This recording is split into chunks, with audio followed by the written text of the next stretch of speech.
노무사님 안녕하세요. 안녕하세요. 네, 노무사님 처음 뵙는 것 같아요. 아, 네. 간단하게 자기소개 부탁드릴게요. 네, 안녕하세요. 저는 이번 31기 공인노무사 시험에서 합격하게 된 이준영입니다. 나이는 29살이고요. 저는 3년 10개월을 공부한 헌유의 수험생입니다. 그리고 학기 병행으로 3학기를 병행해서 공부를 했고 또 전공은 경제학과를 전공했습니다. 네, 사실 제가 노무사님을 처음 뵀다라고 했었던 게 전체 인강하고 온라인 점삭으로 합격을 하셔가지고서 그렇게 했었었어요. 네. 그리고 동차 때부터 지금까지 점수도 엄청 꾸준히 상승을 하셨던 케이스였었어요. 네. 그리고 또 사실은 혼자 거의 공부를 한 음. 3년 넘게 하셨던 거니까 네. 자기와의 싸움이라는 걸 음. 굉장히 오랫동안 하셨을 것 같다는 생각이 들어요. 네, 맞아요. 저는 생유회식이란 헌동차식이 일부 시간을 실강으로 듣긴 했지만 대부분의 기간을 인터넷 강의 그리고 온라인 첨삭을 통해서 수업을 했어요.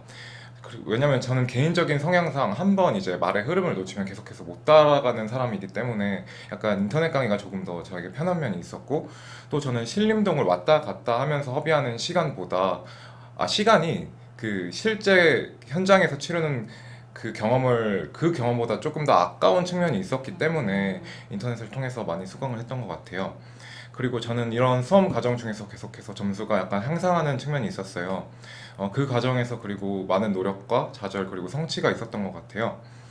처음 수험을 시작하면서 남들은 척척 답안을 써내고 또 이해하는 것 같은데 혼자서만 이해조차 못하고 있는 것 같아서 이런 생각이 들 때마다 제가 진짜 이 시험을 도전할 지능과 진짜 역량이 있는지에 대해서 계속해서 의문이 들었어요. 네. 그래서 계속 반복해서 보다 보면은 나중에는 익숙해질 거라는 그런 생각이 공부 습관과 시간 투입을 계속하게 했고 또 합격에 이르게 했던 것 같아요. 지금 혹시 만약에 점수가 안 나오고 또 이해가 어려워서 어려움을 겪고 계신 수험생들이 정말 많으신 것 같은데, 올바른 방식으로 꾸준히 공부하다 보면 정말 합격권에 이를 수 있다고 생각하고, 또 제가 정신이 정말 산만하고 계획조차 제대로 지키지 못하거든요. 이런 저도 합격한 것을 보면은 수험생분들도 계속해서 역량을 의심하기보다는 지금 하고 있는 것에 계속 집중하시다 보면은 어느 순간 내가 알고 있는 것들을 적을 수 있다는 확신과 그리고 성취감이 있을 것이고, 또 그런 성취감들이 수험생활 중에 유일한 기쁨이 될 수 있을 것 같아요. 네, 혹시 전체 점수를 살짝 평균 점수 공개를 해주실 수 있으실까요? 동차 전체, 때부터. 네. 동차 때부터 네. 말씀하신 그 노동법 같은 경우에는 동차 기간에는 거의 합격권에 이르지 못하는 40점대 점수를 받았고요. 네. 생유예 때는 57점 정도를 받았던 음. 걸로 기억하고 있어요. 그리고 헌동차에는 딱 60점을 받았고 헌유예 때는 61.5점 정도를 받았습니다. 그리고 제가 되게 감사했었던 것이요. 네. 거의 매번 빠짐없이 답안을 제출해 주셨다라는 건데 사실 온라인으로 공부하면서 그러기가 쉽지 않으셨을 것 같아요. 약간 자기 통제를 또 어떤 식으로 아. 하셨을까요? 네, 저도 처음부터 스스로 솔직히 공부를 하면서 빠짐없이 책을 보지 않고 답안을 작성하는 일은 정말 저에게도 힘든 일이었어요.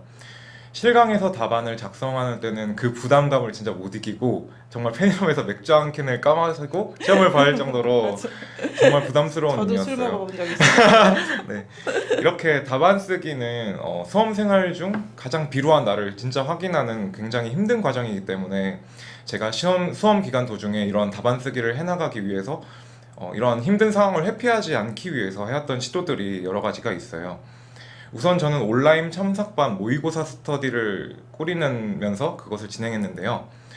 이 방법은 매번 활용한 방법은 아니지만 2기 초반에 가장 답안이 쓰기 싫을 때 답안의 강제성을 부여하고 관성처럼 계속 답안을 쓸 수 있게 하는데 가장 효율적인 방식이었다고 생각이 들어요. 그 스터디 방식이 네. 인증식이었나요? 아니면은 좀 네.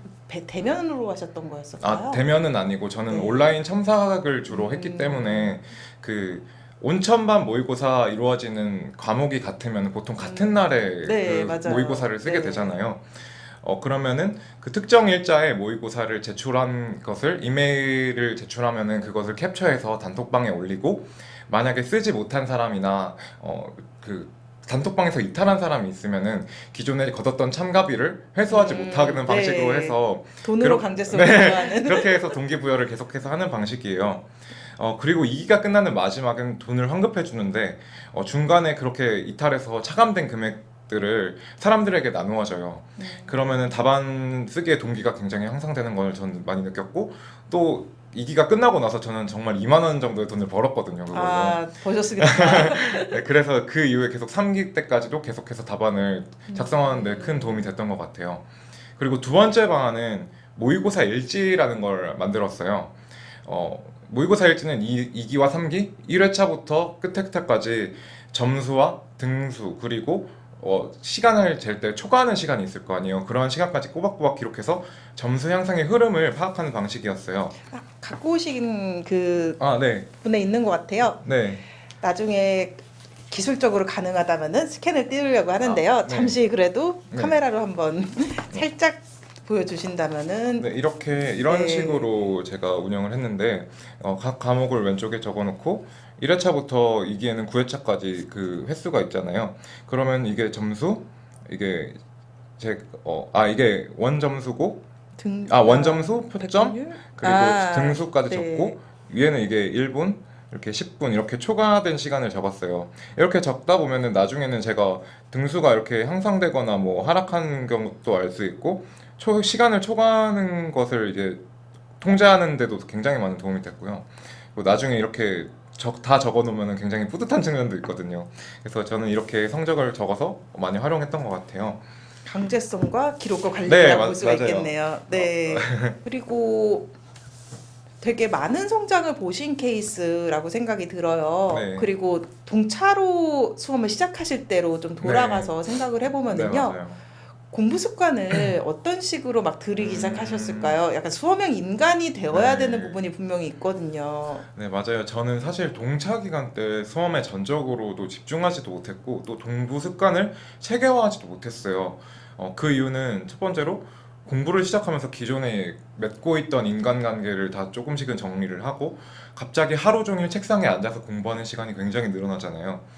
이러한 점들이 제게는 매우 힘들었기 때문에 그런 수험 기간이 굉장히 힘들었고, 또 저는 경제학과이기 때문에 법학이나 경영학을 경험해 본 측면이 없기 때문에 생소한 문장이나 법리들을 이해하는 데도 상당히 많은 시간이 걸렸어요.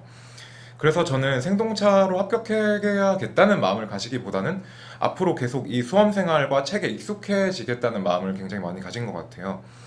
그렇게 해서 시도한 방식이 독서실을 다니면서 최대한 규칙적인 시간에 공부하고, 또 하루 동안 공부한 시간을 기록하는 방식으로 최대한 의미 있는 수험 생활을 보내기 위해 노력했던 것 같아요. 사실 그래도 생동차 시기에는 외워지지 않는 판례나 이해되지 않는 법리들이 많잖아요. 그렇죠. 그래서 내가 알고 독서실, 쓰는 게 아니죠, 맞아요. 제가 독서실을 뛰쳐나간 적도 많았고, 음, 그냥 PC방에 가서 시간을 보낼 정도 많아요. 그래도 해당 시기에 그래도 어느 정도 규칙적으로 공부하겠다는 그런 마음가짐이나 습관들이 이후에도 계속 수험 생활을 오랫동안 지속함에도 그런 습관들을 체계하는 데 굉장히 많은 도움이 되었던 것 같아요. 그리고 저는 스스로의 의지만으로 이러한 습관을 잡는 것을 굉장히 못하는 성격이기 때문에 여러 가지 방안들을 마련했는데, 그것은 수험 기간에 어떤 형식을 마련하는 것들이었어요. 그것은 바로 공부 시간을 기록하는 방식과, 그리고 수험 생활 중에 여러 가지 핸드폰 어플을 사용하는 방식이었는데요.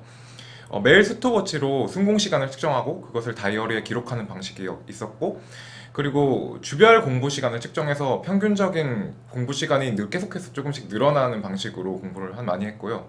그리고 두 번째로는 핸드폰 어플을 여러 가지 사용했는데, 두 가지 어플을 제가 추천드리자면, 첫 번째는 챌린저스라는 어플이 있고, 두 번째는 슬립타운이라는 어플이 있어요. 챌린저스는 생활 습관을 만드는 데 굉장히 큰 도움을 주는 어플인데, 여러 사람들이 한 습관을 기르고자 그 돈을 걸고, 그 습관을 많이 달성하지 못하는 경우 그 돈을 환급받을 수 없는 구조로 되어 있어요. 그렇기 때문에 저는 이런 챌린저스를 통해서 기상이나 뭐 취침, 핸드폰을 사용하지 않고 취침하는 것, 또는 약간의 운동을 하는 것, 이런 것들을 많이 활용했고, 또 슬립타운이라는 어플을 통해서 설정한 시간에 자고 일어나면은 건물이 세워지는 게임 같은 형식으로 이루어진 그런 어플을 통해서도 자고 일어나는 시간을 약간 체계하는 데 많이 노력했던 것 같아요. 루틴 관리를 많이 해주신 거네요, 그러니까. 네, 맞아요. 저는 실질적으로 시험 기간을 하면서 많이 느낀 게, 수험의 어떤 의지가 내 습관을 만들어주기보다는 이렇게 체계화된 형식이 제 습관을 만드는데 굉장히 많이 도움이 됐다고 생각해서 이러한 것들을 되게 많이 사용했던 것 같아요. 어떻게 보자면 좀 존경스러운 부분도 있는 것 같네요. 네. MBTI 어떻게 되시나요? MBTI 이거는 제가 바뀌었는데 네. 원래는 제가 ENTP였거든요. 네. 수험생활 중에는 ENTP였는데 수험생활 이후에 이제 사람들을 많이 만나다 보니까 네. INFP가 나오더라고요. 아, 계획형으로 바뀌신 건 아니시네요. 저는 평생 계획형이어 본 적이 없었기 때문에 아, 그러면은 약간 본능을 거스르시면서 네, 맞아요. 공부하실 때는 그렇기 때문에 제가 진짜 많은 시도를 했고 또 네. 어플도 정말 많이 깔았거든요. 돈을 주고 산 어플도 굉장히 많았고 네. 그렇기 때문에 이게 축적된 노하우로 추천해드리는 어플이기 때문에 아. 굉장히 괜찮은 방식이라고 네, 말씀드릴 수 꿀팁일 네, 것 맞아요. 같습니다. 네. 아, 그리고 답안으로 들어가면은요, 네. 답안 처음 써보면은 이게 굉장히 고급 기술이고, 네. 그리고 체력도 엄청 많이 들어가요. 네. 그리고 사실은 동차 때, 저도 생동차 때라던가 초반에 제대로 답안을 쓰지 못했었거든요. 네. 그래서 약간 언제쯤이 답안 작성에 익숙해지셨던 시기라는 생각이 드셨고, 그리고 답안 처음 써봤을 때 또 어떤 느낌이셨는지 이게 또 궁금해요. 아, 네. 제가 답안을 처음 제대로 솔직히 쓰기 시작한 시기는 생유예 시기라고 생각해요. 생동차 때는 솔직히 선생님이 나누어 주신 2, 3기 모의고사 자료만 그냥 대충 외우고 시험장에 들어갈 정도로 답안은 제대로 작성해 보지 못했는데요. 그때는 그러면 답안 작성을 그냥 잘 안 하신 네, 그냥 편이- 1차만 붙자 하는 네. 식으로 올림픽 정신이라는 말이 있잖아요. 그렇죠. 그런 식으로 들어갔기 때문에 솔직히 생동차 시기는 크게 네. 제가 기대를 걸지 않았던 시기입니다. 그리고 생유예 시기부터 본격적으로 이제 책을 조금씩 암기하고 두문자하고 외워가면서 답안을 써보기 시작했어요. 2, 3기 그때 실강으로 모의고사를 들었는데 쟁점이 생각나긴 해도 막상 들어가야 할 판례나 포섭에 있어서 굉장히 어렵더라고요. 저는 암기에 굉장히 시간이 많이 걸리는 성격이기 때문에 그래서 혼동차 시기부터 본격적으로 공부량이 늘어나면서 구색을 갖춘 답안을 쓸 수 있었다고 생각해요. 그러한 답안들이 솔직히 말해서 그 자체로 백지복습을 할 수 있는 시간이긴 하잖아요. 근데 준비가 되어 있지 않으면 그 시간은 굉장히 무용하게 날릴 수 있는 그럼요. 시간이기도 네. 해요. 그렇기 때문에 그 GS 2기와 3기를 위해서 연기와 1기 시간에 굉장히 많은 이해와 어느 정도의 암기가 되어 있어야 된다고 저는 충분히 생각하거든요. 저처럼 불필요한 시간을 낭비하지 않기 위해서는 그러한 쓸 수 있는 답안을 만들겠다는 생각으로 공부하셨으면 좋겠고 또 자신이 수강하는 강사님은 2, 3기가 지나면서 어느 정도 작성도 잘 할 수 있고 반복되는 측면도 맞아요. 있잖아요. 좀 약간 그 강사님의 스타일에 맞아요. 좀 녹아드는 게 생기는 것도 있고, 뭔가 내가 답안을 쓸 때 이것이 정말 좋은 답안일지 아니면은 점수를 이 강의의 점수를 잘 받기 위한 답안일지가 헷갈리는 경우들은 생기는 것 네, 같더라고요. 맞아요. 그런 측면이 분명히 있기 때문에 저는 그런 점들을 개선하고자 어느 정도 답안이 작성되었다고 생각하는 시기에 다른 이제 강사님들의 모의고사 답안을 구해서 풀어보면서 그러니까 선생님의 스타일대로 답안을 풀어보면서 여러 가지 답안 쓰기 방식이나 문제 대응 능력이나 또 불이탈을 어떻게 대비해야 될지에 대해서도 많이 생각해 보게 되었던 것 같아요. 네. 네. 그리고 노동법만 말씀을 드리면은요, 저는 또 이제 적어도 유예 때부터는 좀 네. 노무사님께서 써주셨던 답안들이 다 기억이 나요. 네. 이랬을 때 약간 제 감으로는 네.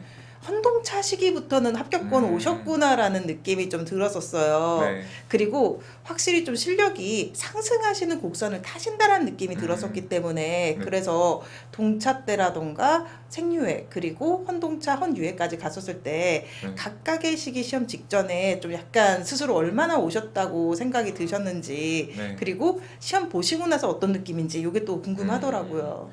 네, 저는 생동, 생유 그리고 헌동, 헌유를 거치면서 점진적으로 이게 점수가 향상되는 케이스였어요. 왜냐면은 저는 선생님의 교재를 이렇게 점차적으로 외워가는 방식으로 공부를 했었기 때문에 당연히 그럴 수밖에 없었다고 생각해요.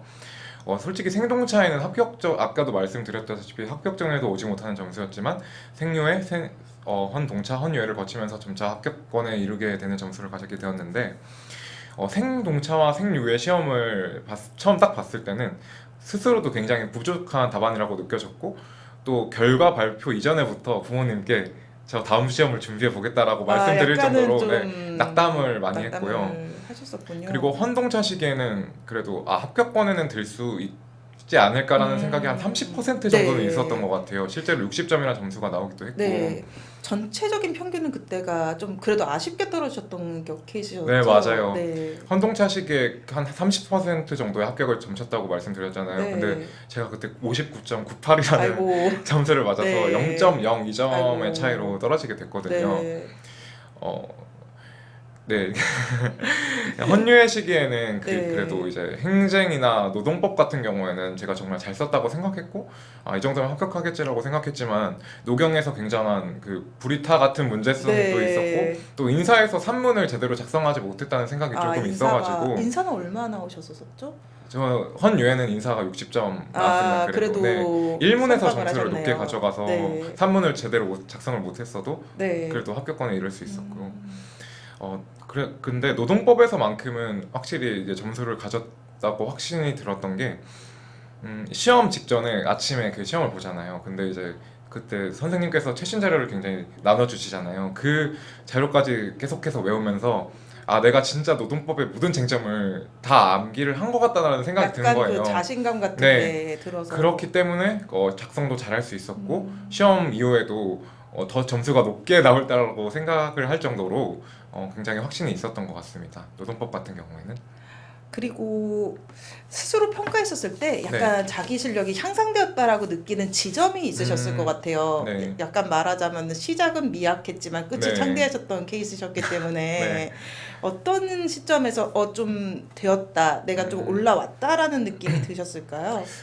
제가 이 부분에 대해서는 진짜 확실히 말씀드릴 수 있는 게 저는 헌동차 시기에 점수나 실력이 정말 많이 향상되었다고 느꼈어요. 제가 생각하기에 수험생의 실력이 한 50점대 중반 그리고 후반대에서 60점대 합격권으로 갈 수 있는 그 시기는 전체적인 큰 맥락에서 과목을 이해함과 동시에 세세한 암기가 다 갖추어졌을 때라고 생각이 들어요. 생동차나 생류의 시기는 솔직히 말해서 A급 판례만 외우기 급급하잖아요. 그것만으로도 그쵸. 벅차고 시험 범위를 다 소화하고 네, 맞아요. 가느냐 마느냐라는 네, 느낌이 맞아요. 있으니까요. 전체적으로 과목을 조만하는 일이 그처럼 어려운 일인데 저는 헌동차 시기부터 점차 목차나 판례를 점차 외워가고 또 전체 과목을 조망할 수 있게 되면서 판례나 그리고 포섭을 작성하는 일도 굉장히 익숙해지면서 그때 실력이 많이 크게 향상되었다고 느꼈어요. 이러한 거를 노력적인 측면에서 보자면은 저는 단권화된 교재의 내용을 전부 혹은 대부분 암기했을 때 그러한 측면이 나타난다고 생각하거든요. 수치화도 가능하시는 네. 그러네요. 네. 그리고 그러한 순간이 솔직히 말해서 자기가 자기 자신을 약간 극강까지 몰아붙여서 네. 어떤 특정한 임계치를 먹는 순간이 분명히 있다고 저는 생각해요. 맞아요. 약간 공부가 네. 계단식이라는 네, 맞아요. 느낌이 있어요. 약간 이런 사선으로 네. 이렇게 쭉 올라가는 것이 아니라. 네, 맞아요.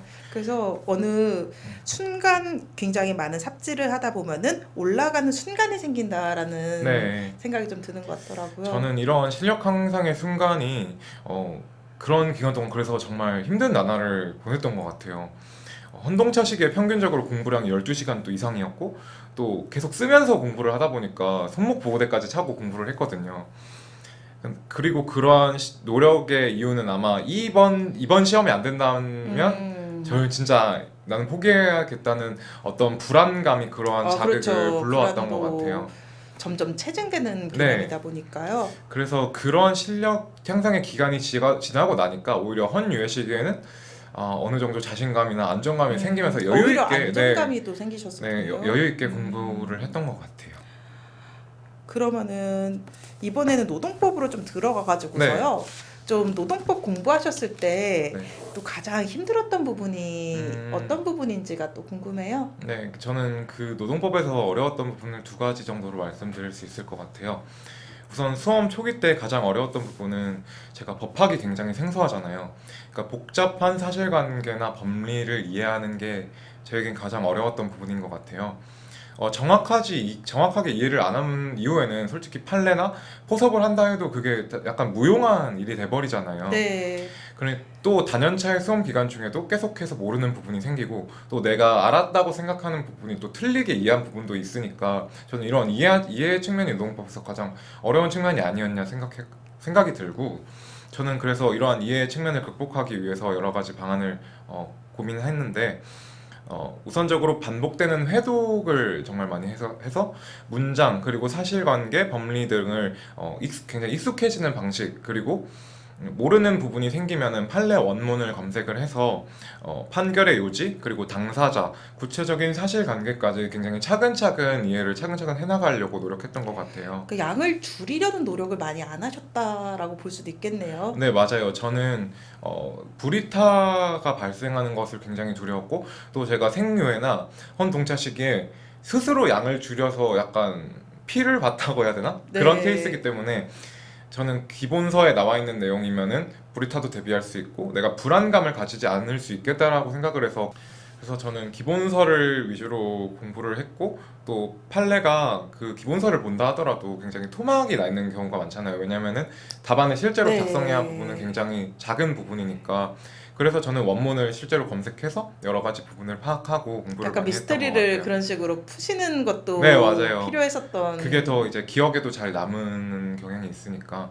네, 그리고 제가 두 번째로 이해를 하기 위해 노력했던 방안은 두 번째로 노동법에서 어려웠던 부분은 최신 판례를 계속해서 외워야 하는 부분을 유독 좀 네, 올해보다는 작년이 좀 네. 더 외워야 될 최신 판례가 맞아요. 많았고 재작년이 더 많았던 네, 것 같아요, 네, 네, 네. 사실상. 그렇게 계속 최신 판례가 나오고 솔직히 노동법 같은 경우에는 시험 보기 한 달 전까지도 계속해서 A급의 중요한 최신 판례가 나오는 경향이 있잖아요. 네, 살아있는 법이다 보니까. 네, 맞아요. 그렇기 때문에 저는 그리고 또 그러한 최신 판례를 풀지 못했을 때는 그러한 책임은 가르쳐 줬는데도 풀지 못한 솔직히 본인 책임으로 가져가야 된다고 저는 생각하기 때문에 최신 판례를 외우는 일에 굉장히 많은 노력을 기울였어요. 그래서 저는 선생님이 이제 최신 판례를 나눠주면 그 유인물을 기본서에 그 들어가야 할 목차에 붙여놓고 계속해서 두 문자를 바로 따고 회독을 계속해서 해나갔던 것 같아요. 그리고 최신 판례 같은 경우에는 다른 판례보다 어느 정도 되게 생소하고 익숙하지 그렇죠. 않은 측면이 네. 있기 때문에 저는 그게 계속 눈에 발라서 익숙해지는 게 가장 우선이라고 생각이 들어가지고 최신 판례를 좀 약간 네, 중요하게 취급하고 그리고 막판에 많이 바르려고 하는 것이 네, 맞아요. 굉장히 중요한 것 같아요. 네, 그러니까 기존에 내가 봤었던 A급보다는 잘 안 써지는 것은 네, 사실이거든요. 맞아요. 그러니까 근로기준법상 근로자 같은 경우에는 맨 앞에 있고 네. 그러니까 책을 펼치면 보이기 때문에 그건 외우려고 하지 않아도 외워지는 측면이 네. 있잖아요. 근데 최신 판례 같은 경우는 굉장히 생소하고 또 공부하기 싫은 측면도 계속 그러니까요. 있으니까 저는 굉장히 처음부터 익숙해지려는 방식으로 노력했고 그래서 점심을 먹으러 이동할 때나 밥을 먹을 때 혹은 옷장이나 그 침대 머리맡에도 그런 네. 걸 붙여놓고 계속해서 익숙해지려고 노력을 많이 했던 것 같아요. 그리고 이번에는 답안 작성과 관련해 가지고서 네. 차별화 전략 같은 게 있다면 어떤 것일지. 음, 헌동차 이후로는 답안이 굉장히 좋아지셨었거든요. 네네. 제가 느끼기에도. 그러니까 어떤 부분에서 가점 포인트를 잡았는지 이런 게 또 궁금하네요. 네. 그 노무사 시험에서 저는 솔직히 말해서 모든 쟁점에 대해서 어느 정도의 판례와 포선만 있으면 합격권에는 이를 수 있다고 생각해요. 그러나 점점 경쟁이 되게 치열해지고 있고 또 수험생들의 수준도 굉장히 향상됐고 특히 이번 31기 시험과 같이 모든 쟁점이 거의 A급 판례로만 이루어지는 상황에서 차별화 전략을 고민해볼 수밖에 없다고 생각이 들었어요. 저는 이러한 차별화 전략을 따로 생각하고 가져간 측면은 아니지만 결과적으로 점수를 잘 가져가는 포인트들이 있었던 것 같아요. 우선 저는 판례 현출도를 굉장히 높였는데요. 그 이유는 제가 두 문자를 최대한 모든 키워드를 빼놓지 않고 암기하는 방식으로 가져갔기 때문이에요. 저는 스스로 문장을 만드는 일을 굉장히 못하거든요. 네, 그렇기 때문에 불필요한 조사 등만을 제외하면은 거의 모든 키워드들을 두 문자에서 굉장히 꼼꼼한 두 문자를 땄어요. 그래서 판례 원문에 가까운 현출도를 가져갔고, 사실 이러한 현출도 높은 판례가 명확한 근거와 주장만으로 이루어진 판례보다 점수 차이는 솔직히 크게 나진 않을 수 있어요. 그렇지만 포섭에 있어서도 꼼꼼히 할 수 있는 측면이 있고 판단 지표들 같은 경우에 그리고 답안 작성을 하는 데 있어서도 그런 측면에서 도움이 되고 또 말을 지어낼 필요가 없기 때문에 저는 오히려 답안 작성을 하는 데 있어서 부담감이 굉장히 덜어지더라고요. 네, 그런 측면이 차별화 측면 하나로 가져갈 수 있고 또 두 번째는 모든 강사님들이나 특히 선생님께서 강조하시는 그 포섭을 굉장히 꼼꼼히 하고 포섭에 있어서 중요성을 기울이는 게 차별화 전략이라고 생각을 해요. 그러니까 저는 막 요새는 구질구질하게 써야 된다는 생각도 가끔씩 하고 있어요. 네. 맞아요. 근데 저는 포섭 역시 암기라고 생각이 들거든요. 그러니까 노동법 문제 같은 경우에는 보통 실제 판례들이 그대로 그냥 나오는 문제들이 많거든요. 그렇기 때문에 판단 지표를 꼼꼼히 하나하나 대응시키면서 공부하는 것이 중요하고, 이를 위해서는 포섭에서 활용되는 표현 그리고 판단 지표, 여러 가지 특정한 표현들을 암기해야 할 필요성이 분명히 있어요. 특히 선생님께서는 이제 그 포섭을 할 때 특히 강조하시는 표현들이 있잖아요. 네, 제가 포섭에서도 기대하는 그 단어들이 네, 있고 맞아요. 문제를 할 수밖에 없더라고요. 네, 맞아요. 그렇기 때문에 저는 이렇게 검토해서 강조하시는 표현들이나 특히 법조문 같은 경우에는 외워두고 계속 반복하면서 보셔야 된다고 생각을 해요. 그래서 저는 이렇게 그 특정한 표현들을 단거나 교재에 기본서에 적어놓고 빨간 펜으로 표시하고 별표를 여러 개 치고 계속 해동하면서 그거에 대해서 굉장히 외웠던 것 같아요. 포섭의 표현들을. 네. 그러니까 사실 네. 요새 수험생분들께서는 단권화 교재에 대해서 되게 많이 음. 궁금하시 하시고 네. 책 정리하는 부분에 대해서 되게 많이 궁금해 하세요. 네, 맞아요. 그러니까 저희 수험 때는 사실은 약간 본능적으로 단권화를 해야겠다라는 생각을 하고 마음에 드는 교재를 잡았던 케이스였었고, 책은 그냥 제 느낌대로 정리를 했었었는데요. 네. 아무튼 어떻게 그 단권화 교재를 선정을 하셨고, 그리고 그 실제로 책 정리는 어떻게 하셨나요? 저는 생동차나 생유예 시기에는 그 단권화 교재를 스스로 만들어서 그걸로 낭패를 많이 봤거든요. 왜냐면은 제가 단권화하던 과정 중에 굉장히 많은 암기하는 시간을 놓친 측면도 있고, 또 두 번째로는 그러면서 제가 스스로 이게 중요하다고 생각하는 부분을 추격하다 보니까 나중 가서 중요한 것들을 굉장히 많이 빼먹었다는 생각을 많이 하게 됐어요. 그래서 저는 이번에 공부할 때는 선생님의 기본서를 기초로 해서 단권화를 시작했어요. 그리고 EGSM의 기본서 같은 경우에는 그러니까 다른 강사님들에 비해 길이가 굉장히 짧잖아요. 네, 빼려고 굉장히 많이 네, 많이 노력했어요. 빼셨으니까. 네. 그래서 중요한 것들만 굉장히 많이 남아있고, 또 기본서를 공부하다 보면은 빠진 부분은 없겠지라는 생각을 가지고 기본서에다가 단권화를 한 것 같아요. 기본서를 단권화하는 방식은 크게 어렵지는 않은데요. 저는 일단 형광펜을 많이 사용하지 않았어요. 그 이유는 그 형광펜을 많이 사용하다 보면은 나중에 굉장히 그 정신이 없어지는 면이 있더라고요. 네, 그래가지고 가독성이 본인이 떨어질 수도 있어요. 네, 맞아요. 이게 그 현관펜의 눈을 잘 쫓아가는 사람도 네. 있고 쫓아가지 못하는 사람도 있어요. 그래서 저는 한 중목차랑 소목차 정도까지만 이제 형광펜을 했고, 나머지는 형광펜 작업에 시간을 많이 쏘지는 않았고요. 저는 오히려 두문자 작업에 시간을 굉장히 많이 쏟았어요. 그 두문자 작업을 저는 이제 다 모든 판례나 검토 혹은 의의 학설 문제점이나 심지어 포섭까지도 두 문자를 다 따서 외운 케이스거든요. 그래서 그때 두 문자를 이제 책에다가 하나하나씩 기입하고, 또 스스로 그런 두 문자에서 중요한 부분을 체크해서 두 문자를 따면서 말이 만들어지는 케이스도 있었고, 억지스러운 말, 되게 재미있는 말을 통해서 외울 수도 있었고, 또 말이 만들어지지 않는다면 그냥 그런 대로 외우는 방식으로 두 문자를 통해서 굉장히 그 적어 놓으면서 단권화를 했던 것 같아요.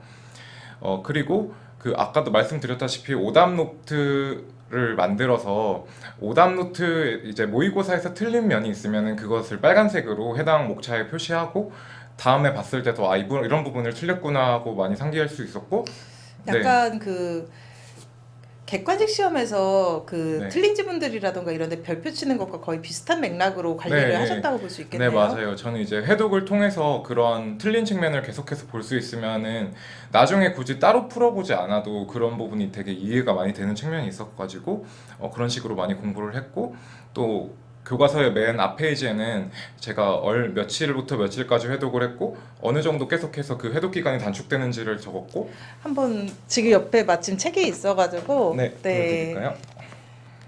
여기 보시면 굉장히 더럽죠. 네, 그리고 많이 뚱뚱해졌어요 책이. 그러니까 이렇게 보시면 여기에는 이제 날짜가 기록돼 있고, 제가 몇 회독을 했고 언제 끝냈는지를 꾸준히 적어놨어요. 지금 보시면은 15도까지 적혀 있죠.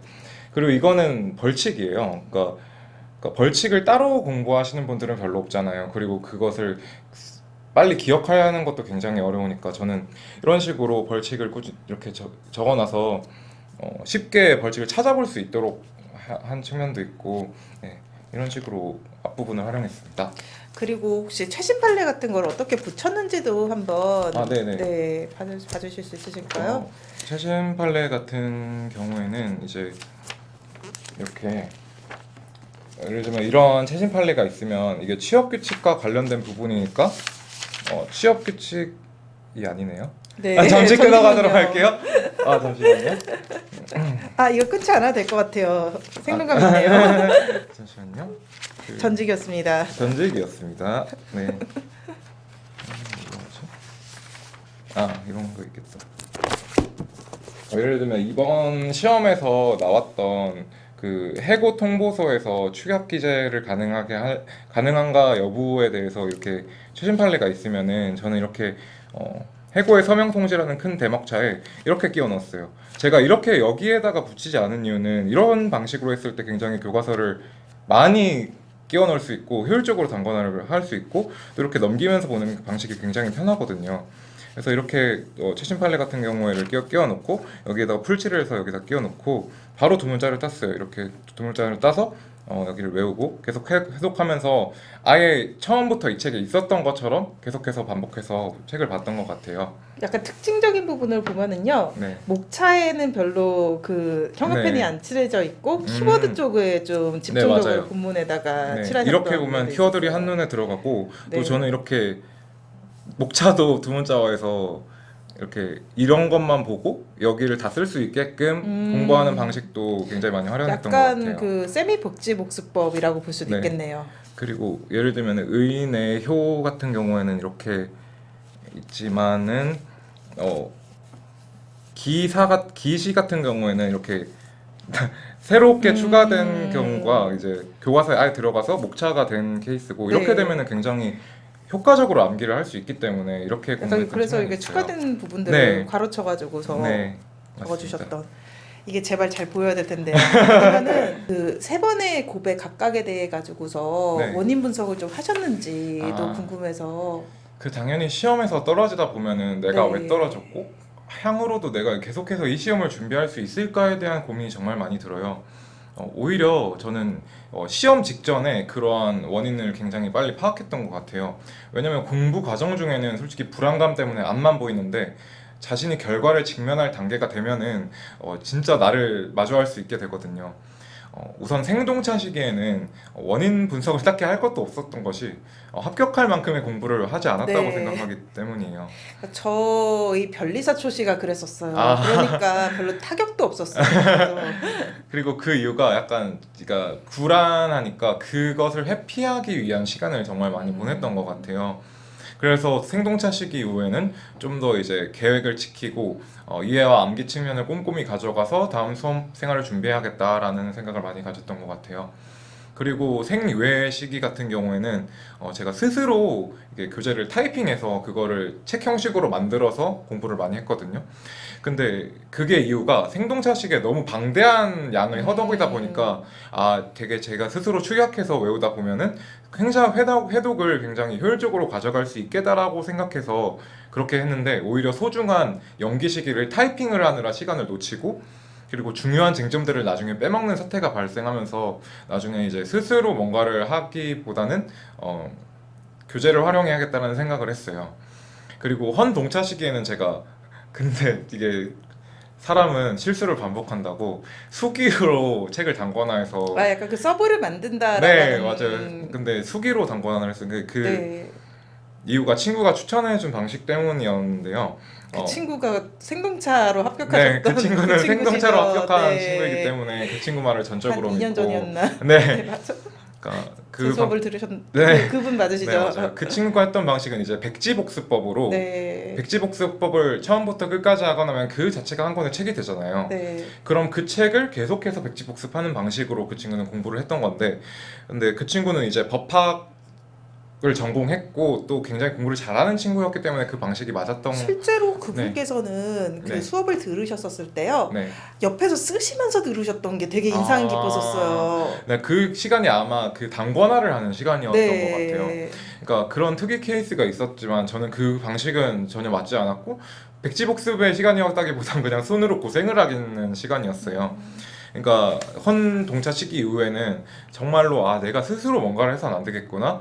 그리고 이미 만들어진 교재를 충실하게 해독하는 방식으로 내가 가져가야겠다라는 생각을 많이 가져갔어요. 그래서 기본서로 단권화 할 교재를 정하고 형광펜 작업 그리고 두문자 작업을 마친 이후에는 계속해서 회독하는 방식으로 공부를 할 수 있었고, 그 이후에 상당한 분량을 남기하고 또 모의고사도 잘 치를 수 있었던 것 같아요. 근데 여기서 약간 그 본인이 전환을 하신 게 있는 것 같아요. 뭔가 쓰면서 하는 액티브한 네. 공부를 하다가 약간 음. 읽는 식으로 조금 전환을 하셨다면 하셨다라고 할 수가 있을 건데요. 네. 그 과정에서 조금 네. 좀 시행착오라든가 좀 어려움이라든가 어색함 이런 게 있지는 않았나요? 근데 쓰는 방식에서 네. 읽는 방식으로 갔다기보다는 네. 쓰는 방식에서 효율적으로 쓰는 방식으로 음. 가져갔다는 게 표현이 맞을 것 같아요. 네. 왜냐면은 선 동차 시기에 이제 제가 그러니까 암기하지 않으면서 쓰는 시간이 굉장히 많았어요. 근데 그 시간을 암기하지 않으면서 네. 쓰는 시간을 줄이는 식으로. 근데 나중에 어쨌든 단권화된 교재를 계속해서 백지 보습하는 시간을 가져가니까 그 시간 동안은 제가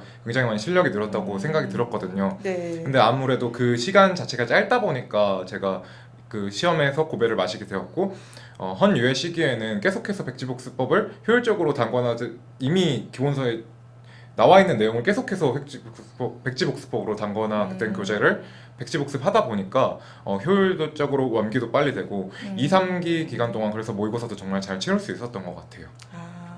모의고사 보시면서 네. 좀 이렇게 추천하시는 방식이 있으실까요? 네.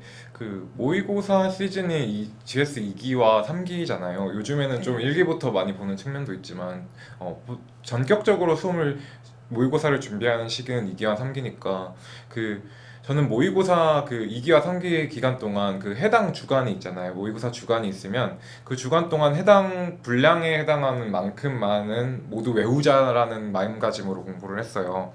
그러니까 대학교에서 보통 중간고사나 기말고사를 보면 해당 딱 분량만을 외우는 방식으로 공부를 하잖아요. 나는 딱 그렇게 대학에서 중간이나 기말고사를 보는 방식이랑 비슷하게 공부를 했고요. 그러니까 최대한 그 모의고사의 압박감을 이용하자. 네. 네. 그리고 그게 모이다 보면 또 전체적으로 다 외워지는 거니까 그런 식으로 했습니다. 그리고 모의고사가 없는 주나 각 기수가 끝나는 날 같은 경우에는 그냥 단권화된 교재를 계속해서 이미 여기까지 해놨으면 그 이후에 계속해서 회독을 하는 방식으로 공부를 했어요. 그리고 온라인 첨삭으로 했기 때문에 저는 이제 시간을 지키는 일이 어려워서 그 분량이나 시간을 굉장히 준수하기 위해 아까도 노력했다고 말씀을 드렸고, 시간 관리를 철저히 하셨던. 네. 그리고 저는 좀 특이했던 점이 오답 노트를 만들어서 모의고사를 많이 준비를 했어요. 그거 정말 중요해요. 네. 그러니까 선생님께서 계속 완벽하지 않은 평소에도 것. 오답 노트만 쓰면 합격할 수 있다라고 네. 말씀을 하셨는데, 저는 정말 오답 노트를 쓰고 합격한 케이스이기 때문에 이거에 대해서 말씀을 드리고 싶은데, 저는 한 노트를 준비해가지고 각 시험마다 이제 나온 쟁점이 뭐고 또 쟁점에서 틀린 부분이 뭐고 그걸 왜 틀렸는지에 대해서 이제 적었어요. 처음부터 끝까지 모든 과목을 다. 그리고 이러한 방식이 나중에 3기가 끝날 때쯤에는 모의고사 답안만 쌓아놔도 거의 책 한 권이 넘는 수준의 분량이 나오거든요. 그런 많은 축적되어 있는 모의고사 분량을 일일이 다시 푸는 데는 시간이 정말 많이 투입되어야 돼요. 그래서 오답 노트를 통해서 내가 왜 틀렸고 틀린 부분이 어디인지를 빠르게 볼 수 있으면은 굳이 다시 풀어보지 않아도 그 모의고사를 충분히 자기 것으로 가져갈 수 있었기 때문에 저는 모의고사를 오답 노트를 만드는 방식을 굉장히 추천드리고 싶습니다. 그러니까 경험치를 쌓는다. 질 좋은 경험치라고 볼 수도 있겠네요. 네. 그리고 이번에는요. 일단 합격하시고 나니까 네. 지금 생각해 보면은 지금 알고 있는 것을 그때도 알았더라면 싶은 것들이 좀 있어요. 네. 그때의 시야로 보이지 않았던 것들, 그런 것들에 대해서 좀 말씀해 주실 수 있다면 어떤 게 네. 있을까요? 그 부분에 대해서는 제가 이제 실제로 합격하고 집체교육이나 수습을 받으면서 여러 노무사분들을 보면서 그리고 얘기를 들으면서 나눴던 경험들을 얘기해드리면 좋을 것 같아요. 우선 합격자분들을 보고 들었던 생각은 20대 수험생들이 정말 많잖아요. 근데 저는 4년을 공부했고 28살에 합격했고 또 29살에 집체교육과 수습을 받아야 되지만 제가 많은 나이도 아니었고 오히려 되게 어린 나이였고요. 그리고 오랜 시간 동안 수험을 보내신 분들도 많았어요. 그러니까 수험생분들도 자신이 너무 나이가 많다거나 혹은 너무 많은 허송 세월을 보냈다고 생각이 드실 수도 있는데 절대 그렇게 생각하실 필요가 없고, 다양한 나이대 노무사님들이 법인에서 근무하시는 모습을 보니까 결코 늦은 나이가 아니고 어떤 시기에 합격한다 해도 정말 충분하다고 말씀을 드리고 싶어요. 그리고 공부 방법과 관련돼서는 다른 노무사님들께 여러 가지 다양한 얘기를 들었어요. 근데 한 가지 제가 경험했던 거는 각자가 공부하는 방식이 다 제각각이었다는 점이에요. 통화 스터디를 주로 하신 분도 계셨고, 저처럼 이제 스카에서 고독하게 공부하신 분들도 계셨고, 여러 분들과 이제 대면 스터디를 하신 분들도 계셨어요. 이제 각자의 개인 성향이나 취향에 따라 맞는 공부 방식을 채택해서 공부를 많이 하신 것 같다고 생각이 들었어요. 그러니까 수험생분들도 이제 공부를 하실 때 가장 빨리 그리고 고득점으로 합격한 사람의 말만 일률적으로 듣는다기보다는 자신에게 가장 효율적인 방식을 찾아서 공부를 하셨으면 좋겠어요. 그렇지만 수험생분들이 조금 여유롭게 공부하는 방식을 채택하실 수도 있잖아요. 근데 그것이 과연 내가 이 수험 생활을 치열하게 할 수 없어서 채택한 대안이 아닌가라는 점에 대해서는 조금 더 적극적으로 생각해 보셨으면 좋겠어요. 그리고 좀 더 체계적이고 효율적인 공부 방식을 많이 생각해 보셨으면 좋겠어요. 제가 지금 생각해 보니까 그 유예 시절이나 헌동 시절 때 스스로 교재를 만들어 담거나 시간은 교재 그 시간이 공부하는 시간이기도 했지만 사실 암기의 지옥에서 벗어나는 시간이기도 했거든요. 약간 스스로가 약간 그런 생각도 하시는 네. 것도 있네요. 그렇기 때문에 이 현재 하는 공부에서 내가 암기와 이해 그리고 답안 쓰기와 같은 실질적으로 수험에 필요한 중요한 시간을 빼고 이외에 불필요하게 허비하는 시간이 없는지에 대해서 곰곰이 생각해 보시고 이해를 하셨으면 좋겠습니다. 네. 그러면은 네, 귀한 시간 내주셔서 너무 감사해요. 네. 네, 좀 있으면은 현업으로 바로 수습하러 가시게 되실 것 같은데 네. 일단은 수험생분들한테 마지막으로 응원 네. 메시지 하나 부탁드릴게요. 네. 그 수험생 여러분, 하루하루 자신과 그리고 또 친구 또는 가족이나 애인과 싸우면서 힘겨운 나날을 보내고 있는 사실을 제가 누구보다 잘 알고 있어요. 왜냐면 저는 오랜 생활 동안 이제 나태한 저 자신과 굉장히 많이 싸우면서 공부를 했기 때문이에요. 합격하고 행복하고 또 그런 나날들을 보낼 수 있다는 점에 대해서는 저는 말씀드리고 싶지 않아요. 왜냐면 그건 너무 당연하고 수험생분들이 그러한 상상을 굉장히 더 많이 하시고 계실 거잖아요. 저는 수험생분들에게 가장 지금 필요한 거는 실력 향상을 통한 자신감이라고 생각해요. 내가 꼼꼼히 외운 판례 그리고 잘 쓸 수 있는 포섭이 여러분들의 자신감을 만들 거고 또 합격에 이르게 할 거라고 생각이 들어요. 실력이 부족하다면 현재 많은 시간을 공부하시고 또 어려워서 암기가 귀찮아서 넘어가신 부분들이 있다면 그 부분들에 대해서는 차근차근 공부하시는 것을 말씀드리고 싶고 또 노무사 이후의 삶은 정말 시험이 끝나고 법인을 준비하면서 생각해도 전혀 늦지 않고요. 따라서 수험생분들이 하루하루에 집중하시고 또 지금의 노력과 고생이 나중에 분명히 보상받을 수 있겠다는 그런 믿음을 가지시길 바랄게요. 지금까지 들어주셔서 감사합니다. 네, 감사합니다. 노무사님 감사드려요. 네, 그 다시 한번 축하드립니다. 아니요. 감사합니다. 네.